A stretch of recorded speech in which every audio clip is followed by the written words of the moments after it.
कहानी 27 साल पुरानी है।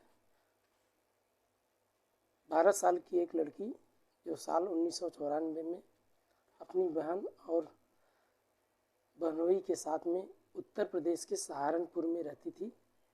और रेखा की बहन और उसके जीजा दोनों एक नौकरी किया करते थे। वो दोनों सुबह में जब ड्यूटी के लिए घर से निकल जाते थे तो वो लड़की अकेली दिन भर घर पे रहती थी।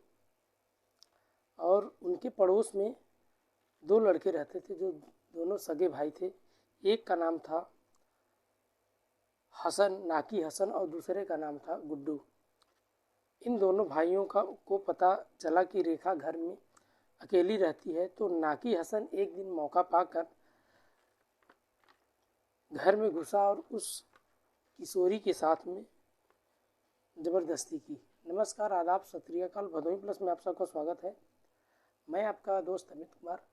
आज हम एक ऐसी सच्ची घटना का जिक्र करने वाले हैं जो अपने आप में बहुत बड़ी बात है, जिसको सुनने के बाद आप बेहद हैरान रह जाएंगे। इस घटना में यह घटना जो है सहारनपुर के है। जो नाकी हसन जो छोटा भाई था गुड्डू, वो रेखा के घर में वो भी अकेला पाकर उसके साथ गलत दुष्कर्म किया। और उस लड़की का नाम था रेखा, जो महज 12 वर्ष की थी। और बच्ची ने जब उसमें इतनी हिम्मत नहीं थी कि ये बात वो किसी को समझ सके या किसी को बता सके या किसी से बहस कर सके या किसी से शिकायत कर सके, वहीं बहन और जीजा से कर पाती, तो इस वजह से उन दोनों भाइयों में काफ़ी हिम्मत बढ़ गई। और वो अब लगातार उसके साथ गलत दुष्कर्म कर रहे थे। लेकिन घर में घुसकर किशोरी के साथ दुष्कर्म कर रहे थे। ये सिलसिला लगभग 7 से 8 महीने लगातार चलता रहा। आखिरकार फिर एक दिन अचानक उसकी तबीयत बिगड़ जाती है, तो उसकी बहन और उसके जीजा दोनों एक अस्पताल में लेकर जाते हैं, जहां जांच में पता चलता है कि रेखा जो है वो पेट से है या गर्भवती है। तो किशोरी को खतरा बताकर डॉक्टरों ने गर्भपात के लिए साफ मना कर दिया।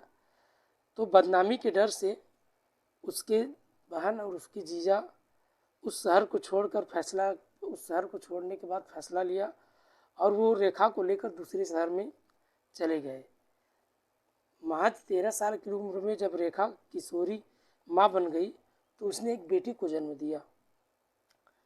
बिन ब्याही बच्ची जब माँ बनी, तो उसे बदनामी के बचने के लिए उसके जीजा और उसकी बहन ने, वो एक दंपत्ति जिनके पास बच्चे नहीं थे, तो उस बच्चे को उन्होंने उसे सौंप दिया। और कुछ साल बीतते हुए रेखा जब बड़ी हुई तो उसके जीजा ने बड़े धूमधाम से गाजीपुर के एक अच्छा लड़का से देख कर उसकी शादी करवा दी। और रेखा की ज़िंदगी सब कुछ ठीक चल रही थी। लेकिन शादी के बाद उसने एक बेटी को जन्म दिया। लेकिन कहते हैं ना कि अतीत कभी भी पीछा नहीं छोड़ता, और वही रेखा के साथ हुआ था। शादी के 10 साल बाद अचानक एक दिन उसके पति का उस रेखा के जीवन का काला सच जब सामने आया, तो उसने रेखा को तुरंत तलाक देने के लिए राजी हो गया और वो जो है उससे तलाक भी दे दिया। लेकिन छोटे से बच्चे के साथ अकेले रहने में वो मजबूर थी। तो बात सिर्फ इतने ही नहीं होती है। ठीक था, लेकिन किस्मत तो कुछ और ही कहानी लिखी थी।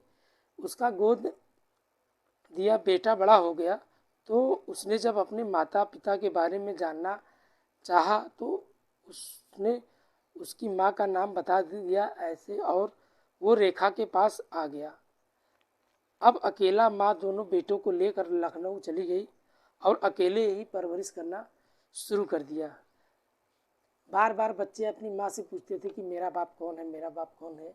लेकिन फिर भी रेखा इस बात को छुपाती गई। आखिरकार वक्त बीतता गया और बड़ा बेटा लगभग 26 साल का हो चुका था। एक दिन उसने अपनी जन्म की कहानी पता चली, वो सीधा रेखा के पास आ गया और बंदूक की गोली की तरह सवाल पे सवाल करने लगा और अपनी माँ से पूछने लगा कि मेरा बाप कौन है। ये सवाल सुनते ही रेखा सन्न हो गई और माँ को 27 साल पुरानी वो कहानी आखिरकार अपने बेटे को सुनानी पड़ी। रेखा ने हिम्मत करके बेटे को सारा सच तो बता दिया, लेकिन इसके बाद बेटे को उसके सवाल का जवाब नहीं मिल पाया। आखिरकार उसमें क्या हुआ था, कैसे क्या हुआ था, क्योंकि उस दिन दो भाइयों ने रेखा के साथ जो ज़बरदस्ती किया था, उसने उसके बेटे का बाप कौन है ये वो भी नहीं जानती थी। आखिरकार दोनों माँ बेटे ने ये तय किया कि 27 साल पहले हुई इस गुनाह को सबके सामने लाएंगे और इसके बाद दोनों शाहजहाँपुर के सदर बाज़ार थाने में शिकायत दर्ज करवाई। और लेकिन पुलिस ने 27 साल पुराने मामले को FIR दर्ज करने से ये साफ मना कर दिया। और इसके बाद दोनों माँ बेटे अपनी इस फरियाद लेकर अदालत पहुँचे और अदालत ने इस बलात्कार की रिपोर्ट लिखने को आदेश दे ही दिया और ये ही कहा कि दोनों आरोपियों का DNA टेस्ट कराया जाए। और इस तरह 27 साल पहले हुई इस गुनाह का शिकायत दर्ज हो गई और अब उम्मीद थी कि जल्द ही रेखा को गुनाहगारों को सलाखों के पीछे होंगे। एक बेटे को 26 साल की सही, लेकिन उसके पिता का नाम नहीं मिल पाया। बाद में पुलिस ने जब छानबीन किया तो DNA टेस्ट हुआ तो उसमें दोनों का DNA टेस्ट मैच कर रहा था।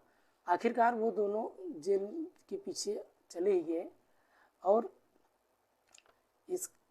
चले गए और जाने के बाद उन्हें जो है उम्र कैद की सज़ा हो गई और वो माँ और दोनों बेटे आराम से रहने लगे अपनी खुशहाल ज़िंदगी में। कहानी अगर आपको अच्छा लगा हो तो अपनी राय कमेंट बॉक्स में ज़रूर बताइएगा। ऐसे ही सच्ची घटनाओं के लिए हमारी YouTube चैनल भदोही प्लस को आप सब्सक्राइब करें और हमारे फेसबुक को फॉलो करें। आशा करते हैं आप लोग जहाँ भी होंगे सेफ होंगे, सुरक्षित होंगे, अच्छे होंगे। ऐसी ही सच्ची घटना के साथ हम आपके साथ उपस्थित होते रहेंगे। एक नए वीडियो के साथ मिलते हैं आपसे एक नए वीडियो के साथ। बस आज के लिए इतना ही, मिलते हैं आपसे एक नेक्स्ट वीडियो में। तब तक के लिए बाय बाय, गुड नाइट, जय हिंद दोस्तों।